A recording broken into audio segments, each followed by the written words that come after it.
What drew me to this program was the content of the program and the curricula, that I was familiar with it, that I felt it was very important because I am living that because I am a person with a chronic condition.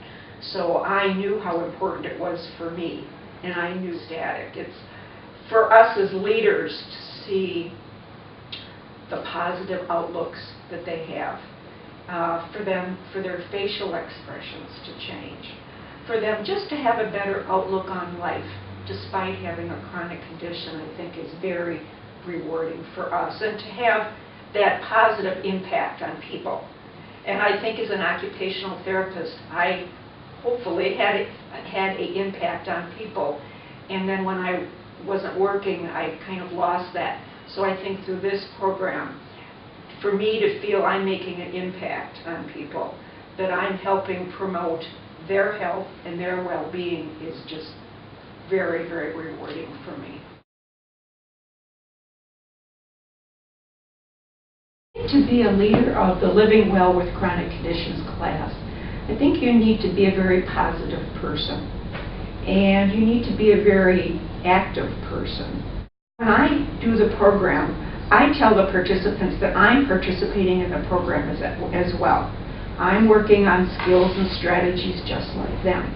So I think as leaders it's good for them to see us as role models, that we can have good days and we can have bad days. Chronic conditions is a journey of ups and downs.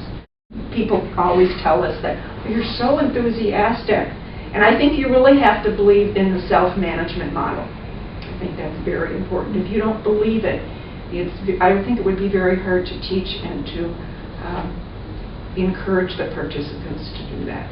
But I really strongly believe in self-management, so for me it's not that hard to sell.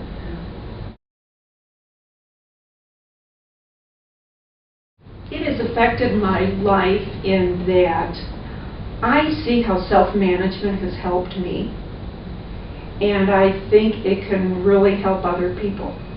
And because it can help other people, I want to share that with other people. I think it has made my life more fulfilling, more rewarding by able to share these experiences and this program with people with chronic conditions, because we're both in the same boat. And I think as a leader, it really helps my credibility to be standing in front of class and saying that I'm going through some of the same struggles as you. I'm having success, but I'm also having some struggles. And they really see that, wow, you're working this with us. And I said, yes, I'm working on the same skills and the same strategies. We've had one woman recently who had very severe arthritis. And when she became aware of the program, she was pretty leery about coming, but we said, just come for a week or two, see how it goes.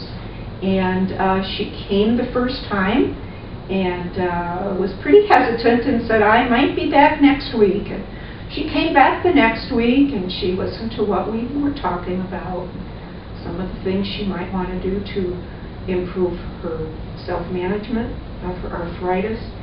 As we talked more and more each week about the strategies, presented them, she said she would try a few, she would practice some and report back to us in her action plan, you know, how that went.